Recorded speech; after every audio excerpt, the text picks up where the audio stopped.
देखो, है तो कर्मों का ही फल, कोई भी हो अवश्य में भोक्तव्यम कृतम कर्म शुभाशुभम। समझना, जो हमारे शरीर की रचना हुई वो दो कर्म से हुई, पाप और पुण्य।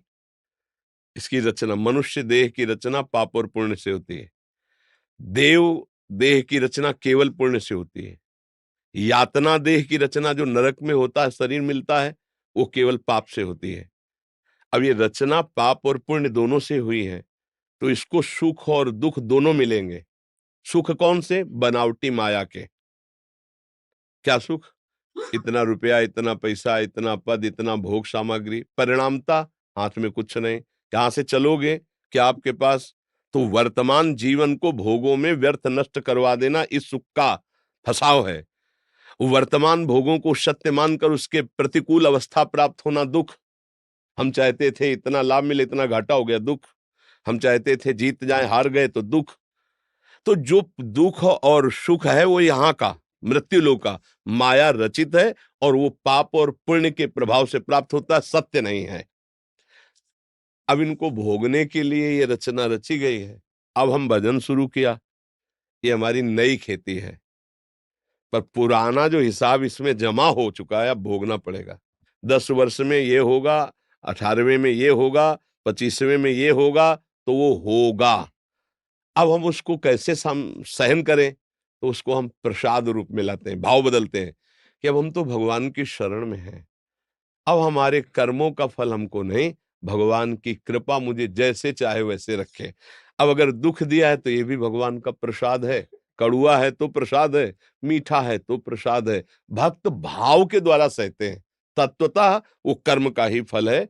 भगवान किसी को दुख नहीं दे सकते, भगवान किसी का अमंगल नहीं कर सकते। ये बिल्कुल बात लिख लो। जैसे सूर्य भगवान को कहा जाए कि तुम्हारी ताकत हो तो अंधेरा करके दिखा दो, तो सूर्य भगवान की ताकत नहीं कि अंधेरा करके दिखावें, क्योंकि जब तक वो रहेंगे तब तक अंधेरा आ ही नहीं सकता।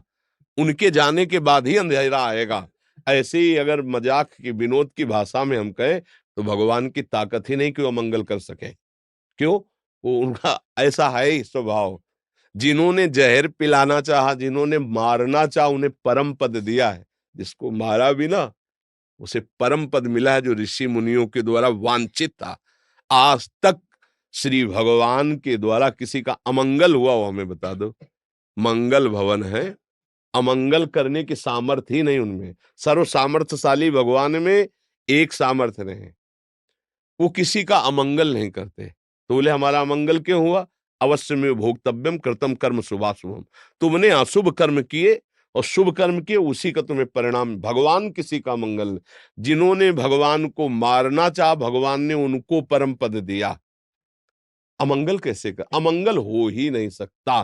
कभी बताना, सोच के बताना कि भगवान ने इसका अमंगल कर दिया, कभी कहीं भी। अगर अभी दिमाग में कोई आ रहा हो तो हमें बताओ, भगवान ने किसी का अमंगल किया हो? किसी का मंगल नहीं। वो मंगल भवन है। हमारा मंगल, हमारी प्रियता ही भगवान की तरफ से। सब मम प्रिय सब मम उपजाए। जो प्राणों का पोषण करने के लिए भगवान ने व्यवस्थाएं की, वो गाली देने वाले को भी हो रही। कितने कृपालु हैं, वो किसी का मंगल करते हैं। जो भगवान को गिन गिन कर गालियां देता था शिशुपाल, वो परम पद में गया? नहीं गया। ये जितने भी दैत्य राक्षस सब परम पद में गए। जब राम भगवान अवतार लिए और जब राम रावण का युद्ध हुआ, पूरा युद्ध समाप्त हो गया, तब इंद्र ने अमृत वर्षा की भगवान की आज्ञा से। तो भालू कपि जो थे वो जीवित हो गए, एक भी निशाचर जीवित नहीं हुआ। तो पूछा गया कि प्रभु ये आश्चर्य, अमृत वृष्टि तो दोनों दल में हुई, लेकिन एक भी निशाचर नहीं जिया और भालू कपि सब जीवित हो गए, ऐसा क्या? तो बोले निशाचर सब जीवन मुक्त हो गए, क्योंकि सामने राम जी थे और भालू कपि के सामने राक्षस थे, राक्षसों के सामने राम जी थे। वो मरते समय राम जी को देखा तो परम पद में गए, और इनका मरते समय दर्शन था सामने राक्षसों का, तो अमृत वर्षा हुई और ये जीवित हो गए। एक भी निशाचर जीवित नहीं हुआ, क्योंकि सब परम पद को प्राप्त हुआ। भगवान ने जिसे दंड भी दिया, तो वो परम पद में आरूढ़ हुआ जो बड़े बड़े ऋषि मुनि साधना करके प्राप्त करना चाहते हैं। तो अगर हम भाव से कहते हैं, शरणागत है, कि अब जो भी दुख सुख प्रसाद हो श्री भगवान के द्वारा ही निर्धारित है, क्योंकि हम भगवान की शरण में है, तत्वतः वो कर्म ही है। भगवान किसी को दुख नहीं देते, भगवान सुख समुद्र है, भगवान किसी का अमंगल कर ही नहीं सकते। हमारे कर्म ही हमका नाना प्रकार के दुख और अमंगल देते हैं, अन्यथा नहीं।